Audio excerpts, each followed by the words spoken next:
Picture this. The journey ahead starts here together, and together we can build a brighter future. You are listening to Illuminating Hope, a podcast of Hope House. Welcome back to Illuminating Hope, a podcast of Hope House. I'm Tina Johnson. Today we're going to be talking about the incompetent suitor. But before we begin, I want to be very clear about the purpose of this series. Understanding the different types of stalking is not about excusing or sympathizing with abusive behavior. This information exists so survivors can better recognize patterns, strengthen safety planning, and trust their instincts.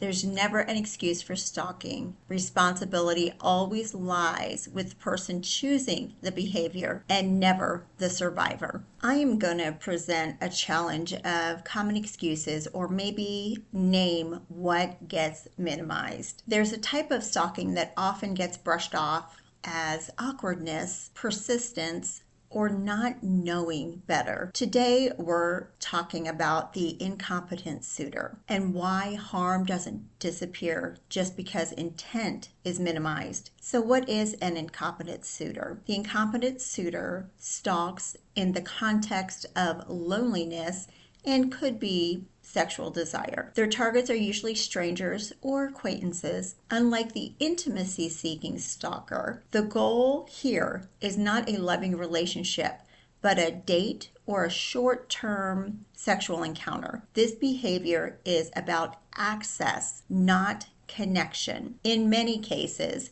incompetent suitors stalk for relatively short periods of time. But when the behavior continues, it's often because the stalker is indifferent or blind to the distress that they are causing. Just to be clear about an important boundary, distress that goes unnoticed by the pursuer is still distress. Sometimes this insensitivity is linked to cognitive limitation, poor social skills, or different conditions and disorders. Understanding neurodiversity helps explain the behavior, but it does not excuse the harm. Boundaries still matter, consent still matters, and safety still matters. And just to add some clarity, people with disabilities are not inherently dangerous, but survivors are not required to endure harm in the name of compassion. This type of stalking may look like repeated advances after rejection, maybe sexualized comments, showing up repeatedly in shared spaces, or continued contact despite clear discomfort. Often victims are told to be nice or give them a chance or not to make a big deal about it. But discomfort is a boundary,